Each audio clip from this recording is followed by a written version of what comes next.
Hey there everyone, AJ back again for the Mighty Gluestick channel. I make videos about Dungeons & Dragons lore, full-time thanks to your generous support, shares and views, with multiple uploads every week to help share the rich history of monsters, locations and mythologies of D&D. Today is a dragon video, a specific dragon and one that is highly important to the upcoming D&D expansion into the world of Ravnica from Magic the Gathering. Today I'm going to talk about none other than Nicol Bolas, the Mind Ripper, the Deathbringer, the winged dark that terrifies your dreams, the first to witness the sunrise on Dominaria, and the last to watch it set for the final time. The planeswalker, also known as the Second Sun, the Forever Serpent, the Horned One, God Pharaoh of Amonkhet, or Lord Nicholas of Ixalan, is the youngest and most powerful of the 7 elder dragons to have survived the Elder Dragon War. He was born of the mythical dragon in a clutch of eggs that hatched his siblings Arcades Saboth, Chromium Irule, Merivia Sal, and Palladia Moors. From his own egg hatched his twin brother Ugin.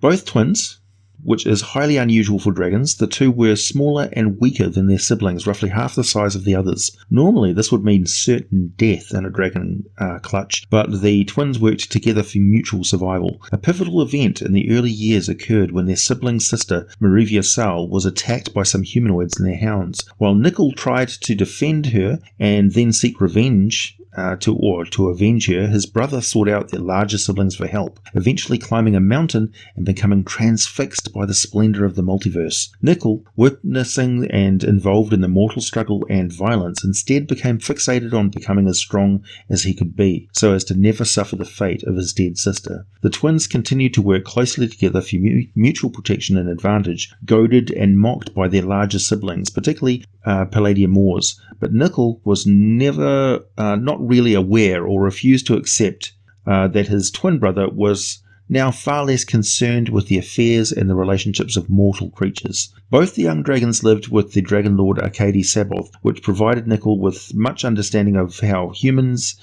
operated and how they could be manipulated, whereas Ugin sought out the company of the old holy elder named Tijuki, which only intensified his obsession with unseen mysteries from his lessons learned with her. The early years of the twins came to an abrupt close when Nicol deemed the brothers were strong enough to take revenge for the death of their sister and travelled back to their birth mountain. On their way, some of the first dragon hunter humans managed to poison Ugin, who did recover only to witness Nicol manipulating the dragon hunters into a quarrel between several factions of their own kind and then taking over as their leaders using his skills of manipulation that he had learned. What happened next is that Nicol callously attempted to use his own brother to further his own ends, and Ugin suddenly realized that Nicol didn't actually care for him at all. In fact, he never had, outside of what use Ugin was to Nicol's own survival and advancement. This revelation was the catalyst and psychological trauma that ignited the planeswalking ability within Ugin, and he departed immediately for the meditation plane, which certainly seems to be some realm of the astral plane.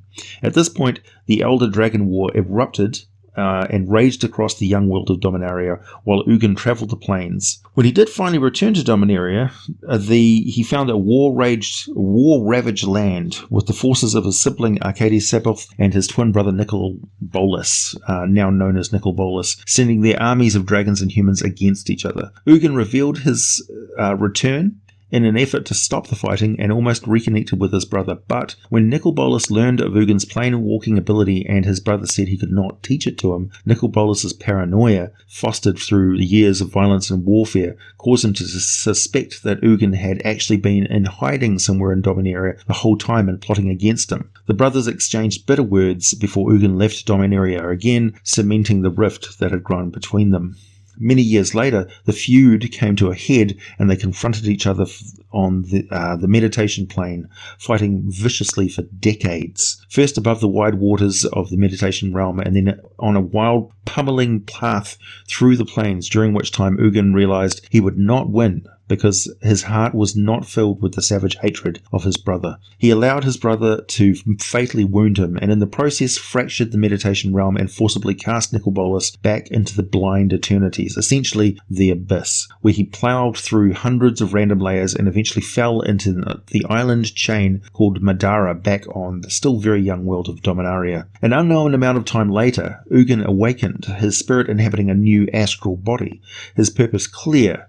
He would now stand against his brother to protect the multiverse as the spirit dragon. Nicol Bolas has been alive for somewhere around 25,000 years. A lot has happened, to say the least, but his formative years and the very long conflict with his twin brother shaped him into the being he is today, a tyrant of enormous power. He fought a massive battle in the Madara island chain with a huge demonic Leviathan planeswalker, devastated the islands in the process, and eventually defeating, consuming, and adding the power of the demon to his own, leaving nothing but a blubbery monument of indigestible parts called the Talon Gates. He's very fond of that monument to his victory and enormous gain in mystical power that resulted from it, and visits that place so frequently to admire it that he became inadvertently bound to a temporal rift his fight with the demon created there.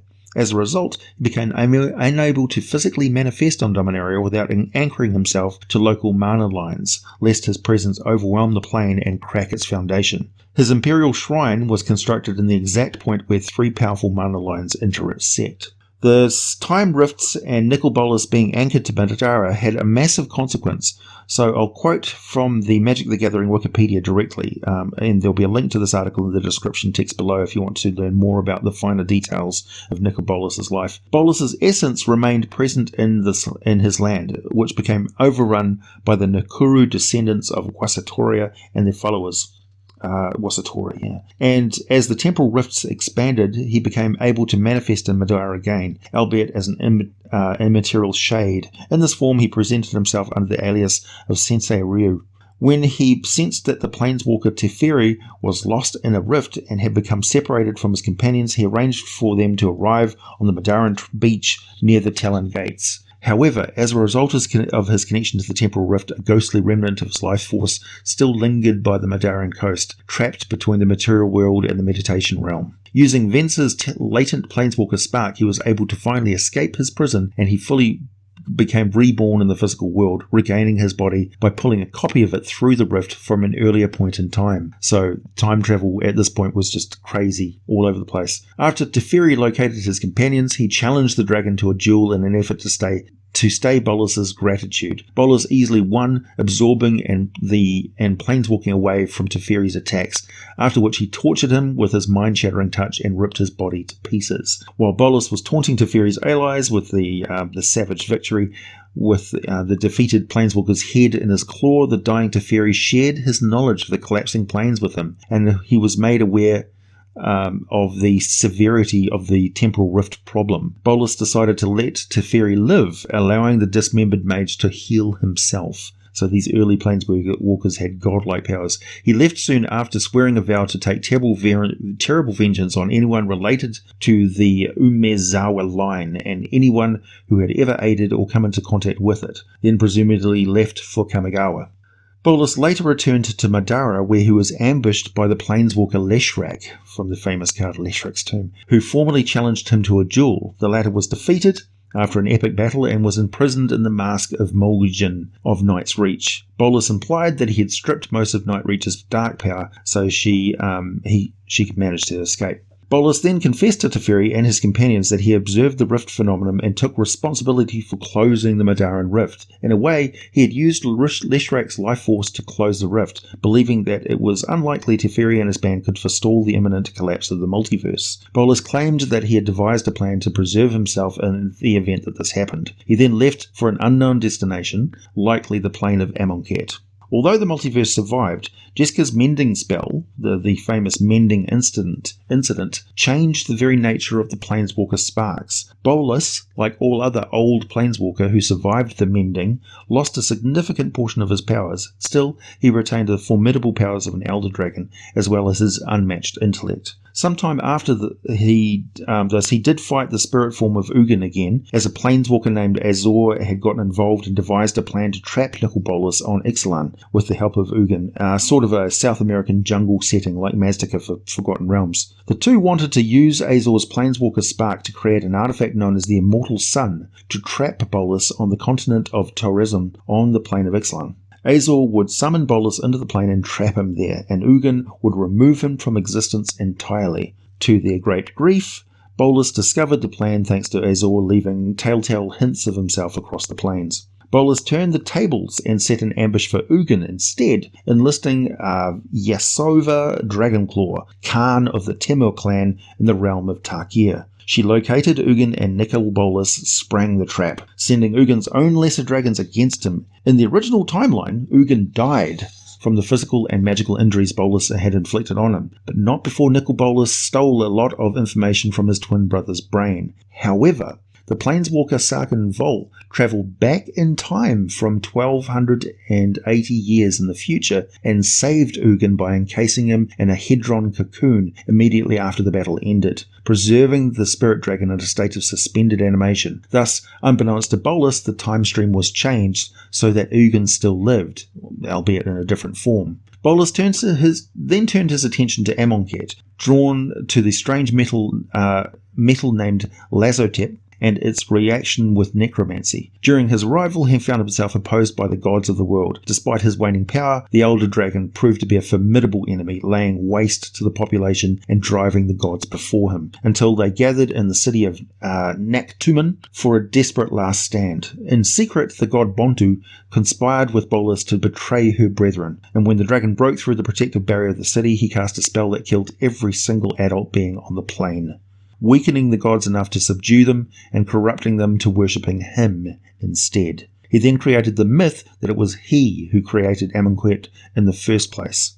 Nice bit of propaganda, and pretty much true to form of how he behaves on most of the planes that he visits. After an event called the Mending, which we just mentioned, Bolas lost the ability to retain much of his 25,000 years worth of arcane knowledge, but he still had powers of an elder dragon, as well as his unmatched intellect, and he managed to escape to the plane of Alara, where he began machinations while dwelling in the Shard of Grixis, claiming the necropolis of Kederek as his own. Across thousands more years, Nicol Bolas has raised and directed armies across many different worlds, and now, finally, we turn our attention to the world of Ravnica. Something on the plane of Ravnica is of extreme interest to Bolas. It seems to be part of his plan to reclaim his lost power after the Mending. In order to reach this goal, the reason that he plans to invade the plane with an interplanar army of immortals while trapping the resident planeswalkers, well, we don't really know what's going on or what their plan is, but I'm sure it'll be revealed in future card sets, or maybe even supplements for our role-playing games. So Nicol Bolas is a great dragon with scales of burnished gold and a golden orb floating between his horns. He is a unique dragon with an inborn ability to cause a mind-shattering effect with the slightest caress. So he's got a touch attack which just destroys minds. It makes coherent thought nearly impossible. He is a master of magic, particularly necromancy, pyromancy, elemental magic, and meta magic, which makes him formidable against other planeswalkers and spellcasters. He has a genius-level intellect and is extremely tough, able to hold his own against any epic dragon, and completely wipe the floor with any chromatic or metallic dragons who dare face him in combat. They are like children to him. Nicol Bolas is involved in so many of Magic the Gathering storylines, plots, card sets, and famous humanoids storylines, one simply cannot start talking about the upcoming Ravnica sourcebook for Dungeons & Dragons without first talking about this infamous dragon and his life. Just a reminder, if you've not subscribed already, feel free to do so. Be sure to hit that notification bell as I upload from the other side of the world sometime in your future for access to all of the scripts that I use, that I create for these videos, as well as advanced access to some of these videos. Consider becoming a patron of the channel on Patreon for a minimum of just $1 per month, and join the community on our Discord server. Come say hi. Also, if you want to pick up some video game at a significant daily discount, there's a different game daily on Chrono. You can also check out the link to Patreon blades for a smooth shave delivered to your door, and of course some Mighty Glue Stick merchandise which you might want to pick up for yourself or your pet dog. As always, thanks for listening, and I'll be back with more for you very soon.